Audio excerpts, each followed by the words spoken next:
How to become and actually improve as a self-taught artist. It's MRD the Art Unc back again with another banger. For those of you who are not acquainted with me, let me review my qualifications to speak on this topic.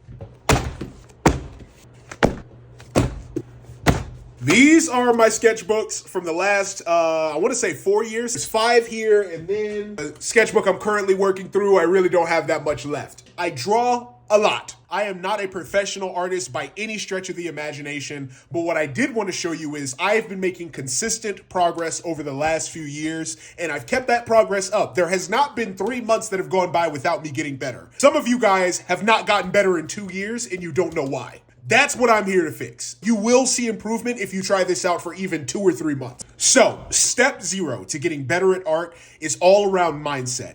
You have to establish 2 things: realistic goals and a realistic timeline to achieve those goals. What do I mean by realistic goals? If you are going into the self-taught process in the aims of drawing like Michelangelo and you don't want to have any formal classical training, that's going to be hard for you. A vast majority of those people that you can think of, including Michelangelo, including Leonardo da Vinci, were apprentices at one point, and they had formal training under people who were better at drawing than they were. So understand, if you don't want to pay for any training, you don't want to pay for any schooling, there is going to be a ceiling on that, or at least a ceiling on what you can achieve immediately or within the next couple to few years. That leads me into the second thing that you need to establish, and that is a realistic timeline. If you think that you are going to be able to go from not being able to draw to professional artist in a year, I don't know what to tell you. I really don't know what to tell you. I know that there's going to be someone who hops in the comments, because there's always are, well, I actually went from... Okay, congratulations, you're a weirdo. Most people aren't like that, okay? You need to establish a realistic timeline. In other words, if you're a beginner and your goal is mastery or becoming a professional artist, you need to be thinking in terms of years and not in terms of weeks or months. Now that we've gotten the mindset issues out of the way, I can actually get into the real strategies that you can start implementing today in order to get better at drawing. Step 1, attend lectures with subject matter experts and take notes. No, wait. I am not saying that you have to pay money for these lectures. There are tons of free resources online that you can go to. I say lectures because I don't think that it is a good or sustainable strategy to learn to draw from 5-minute tutorial content.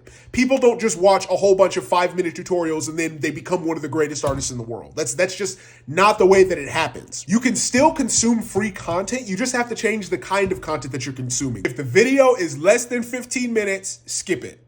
You need to watch a substantial video with real-time drawing. Seeing people draw in real time, I would argue, is probably the most important part of why I'm recommending this. If you have no conception of how long it takes artists to do something, you're really never going to get a true conception of how long you should be taking. I would get very impatient when I would be drawing for 20 minutes and the drawing wouldn't be done. It took me a long time to realize, yeah, bro, no, great drawings typically don't happen in 20 minutes. It takes a little bit of time. I had to sit there and watch a whole bunch of 45-minute videos and hour-long videos. Now, who makes great content like that? Because I know you're already foaming at the mouth and I know you want to hear that. There's a specific reason why I'm on this page. This was a drawing that I made while watching a video from the best comic book tutorial maker on an app that I can't name. His name is Tim McBurney.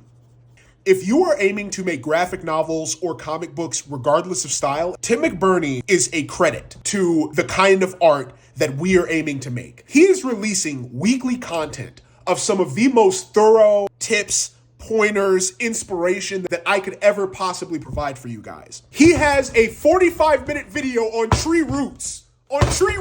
He has 2 different 40-minute videos on teeth. And the thing is that when you guys watch these videos, he does talk a little slower, but the more you watch the videos, the more you're going to realize, oh, this actually was a lot deeper than I thought it could ever be. He's also incredibly thorough and meticulous. There is not much that you will walk away from any of his videos still wondering about the subject that he's covering. This is why I'm telling you to prioritize longer content, so you don't have to keep on leaving comments talking about, hey, well, how do you draw this adjusted in the angle 15 degrees? No, bruh, get a thorough video so you don't have to do none of that. Professional artists and professional teachers, they challenge you to think about drawing things in a new way, and there's a lot of expert level advice that you're never going to get unless you go to those resources. Now, What do these resources look like? You really do want to find somebody who's a professional teacher. Find somebody that has been paid to teach people how to draw for a long time. It can't be, oh, I've been teaching people how to draw online for a year or two. No. Find people who are like, hey, I've been teaching people how to draw for 10 years. I would avoid learning from somebody just because they're good at drawing. Right? Because sometimes the best coaches and teachers are not the best students and players. If the reverse was the case, then every single NFL football coach would be a retired football player. The best coaches are the people who have studied coaching and who have practiced coaching for a long time. So keep that in mind. And on the point of taking notes, find something in that video that interests you and draw along with it. Like this was just one of the characters that he drew in a long video, and I started drawing along and I really liked the pose, so I made it big. But then I got bored with that. So I'm like, okay, let me move on and see if I can use the strategies that he uses around the Loomis method to start drawing heads. And that's where these heads come from. I'm like, okay, let me go ahead and draw heads the way that he draws heads and see if I can come out with something original. So notes don't always have to be copy every single drawing in the video. Notes can sometimes just be, I'm copying a certain technique that they're using, or I'm copying a drawing that they're doing and using that to, get better at drawing, whatever. Step 2, find a good textbook and do practice problems out of the textbook. Now, when I say textbook, am I talking about something like this? No. Please listen to me. The worst thing that you can do as a beginner artist is going out and getting a textbook that is not to your skill level. It has to be tailored to your skill level. Let me give you another example. This is Rocket Kim's anatomy drawing class. So check my first pin video if you want to hear more about it. This is my favorite anatomy book that I have ever owned. I don't think that there is a single anatomy book that I own that is better than this one, but this is also the anatomy book that almost made me quit drawing. Okay, I discovered this book way too early. I started practicing out of this book way too early, and I got deeply, deeply discouraged. If you're a beginner, get something on level. This is Michelle Loricella's Simplified Forms. This is actually the first art book that I ever bought. This is the perfect beginner's art book. I want to stress a key point on this cover. Do you see what it says? Simplified. You want to look for books that say simplified, for beginners, et cetera, et cetera, et cetera. Now, some books say they're for beginners and they're really not. Like, I think that technically the Rock Kim book is for beginners. It's not.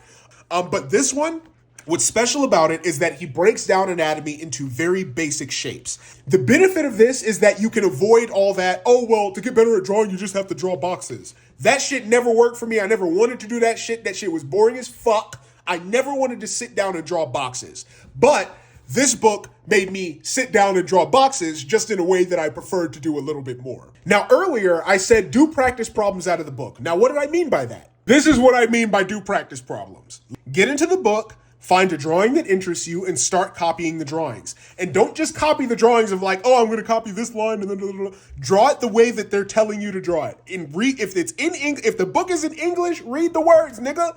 Read the words and see how they're telling you to go about drawing it and start drawing it. By the way, this is my second sketchbook. Do practice problems out of the book. Make sure you're doing that. Do that consistently, and I guarantee that it'll help you out as long as you implement step 3. Quiz yourself to make sure that you're learning. When I say quiz, I mean take this book, throw it away. You feel me? I'm not going to throw this out because we love this one.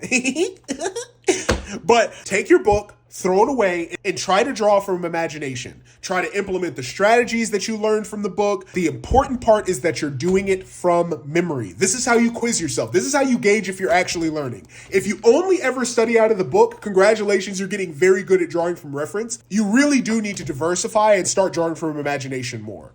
At the beginning, it'll be staggered, right? Most of the stuff that you do is going to come out of the book, and then you're going to come out and maybe like 20% of the time you're going to take those quizzes. But slowly but surely, as you move through, you're going to start drawing original stuff more and more, stop drawing from reference more and more, and really just start developing and growing as an artist.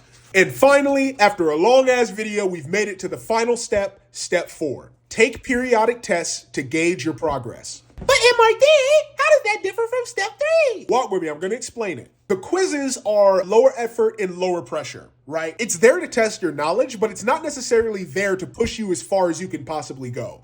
That's what tests are for. A quiz is like, hey, I spent this week learning how to draw arms out of the book. Let me try to draw the best arm that I possibly can from memory. A test is a little bit deeper.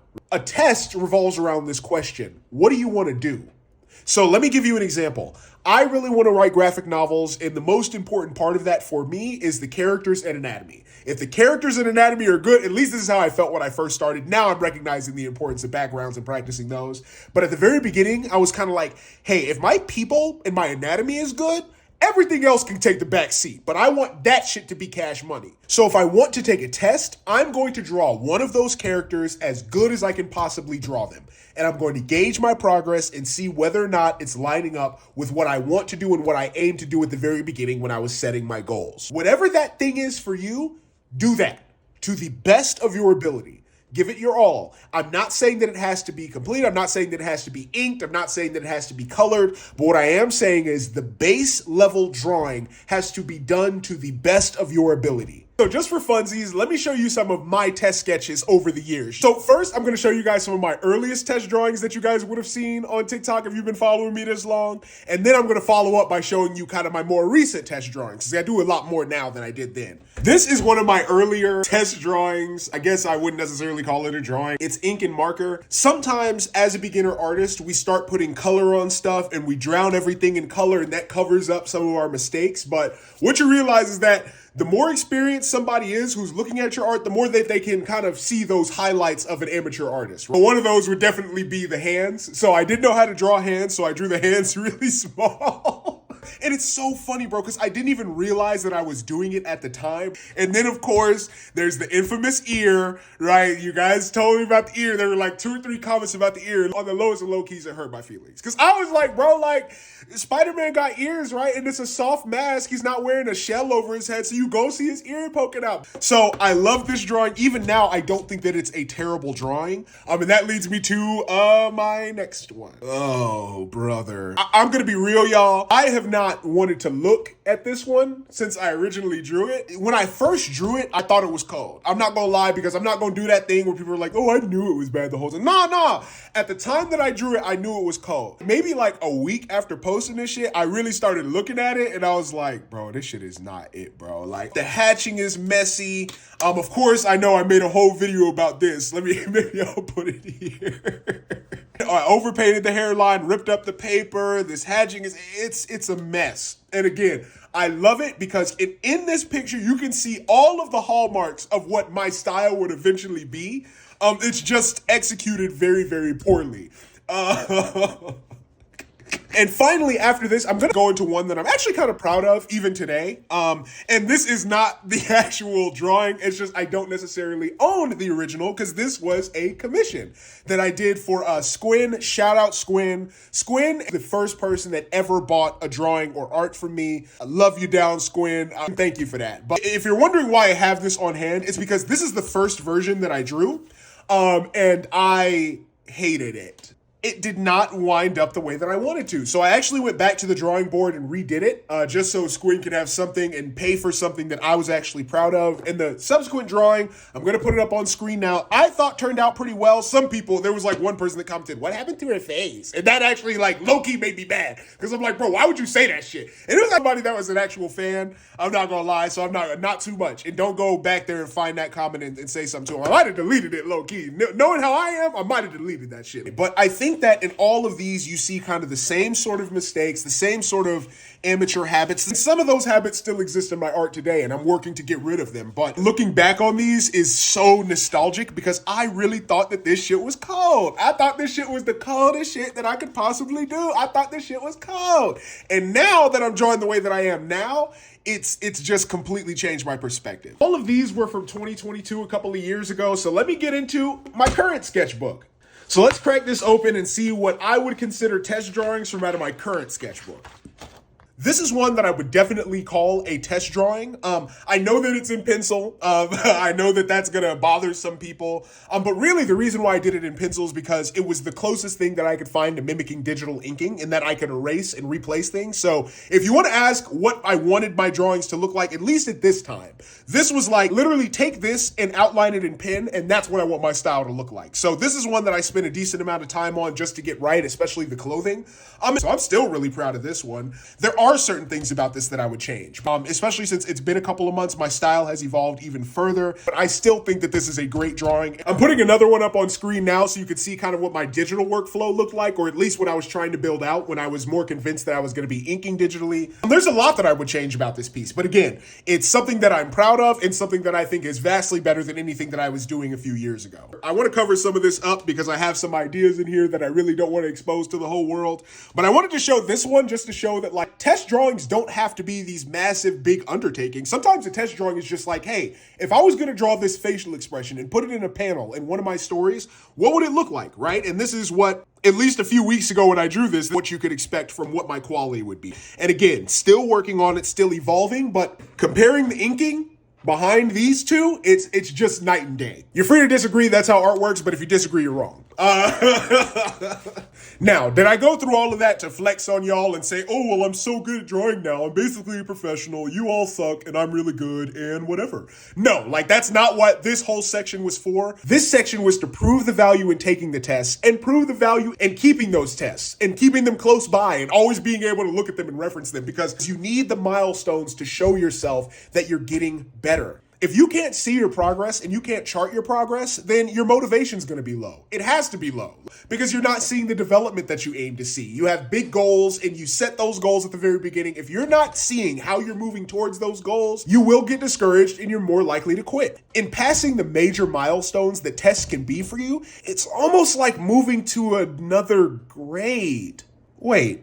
Jump scare, 5, 4, 3, 2. What's up, everybody? MRD here with my cat, Bern Hogarth. I recognize that most of y'all have never seen my face or my cat's face. We both say hello. Give him a meow. This nigga just wants some treats. Good boy.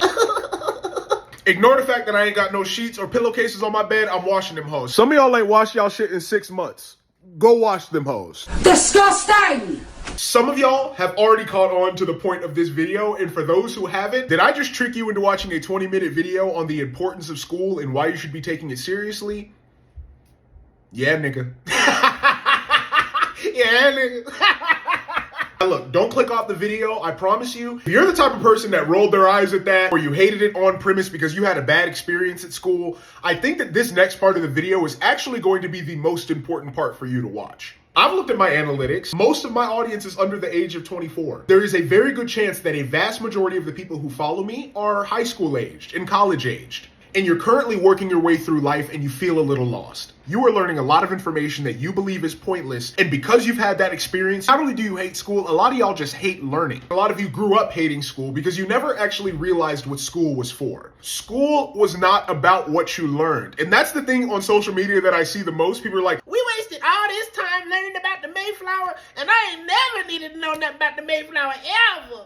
I'm gonna let you in on a little secret. It was never about the Mayflower. It was never about y equals mx plus b. It was never about the Pythagorean theorem. It was never about x equals the opposite of b plus or minus the square root, b squared minus 4ac all over 2a. It wasn't about none of that. School isn't necessarily about teaching you what you learned. School is about teaching you how to learn. You're supposed to be taking those strategies that you learned in school and applying them to the things that you actually like and actually want to do and actually want to learn about. That's the point. People ask all the time, how do I learn how to do this? How do I get better at drawing? And it's hilarious to me because you spent at the very least 13 years of your life in education, learning how to learn. But you hated Miss Crabtree. You had a bad teacher or two. And then you wrote off education and learning on its face. I want to be very careful. Like, am I saying that the American model for education is perfect? No. But what I am saying is, most of you niggas can read. Do you realize that like 600 years ago, most human beings couldn't do that? And you learned to do that when you were like 7 years old. There is merit behind it, y'all. All I am saying is that, hey, why don't I approach my hobby the same way that I was approaching school? And that'll work, and it does work. It's effective. Do you know the teacher that I had that contributed the most to my artistic success? My calculus teacher in senior year. That story time is coming in a couple of days. Maybe, because I got another video that I'm working on that's a lot longer, and TikTok's about to get packed up. I only got 30 minutes on that joint, so we'll see if that's a video that I prioritize and make. If that's a video that you would like to see, put it in the comments, but I doubt it.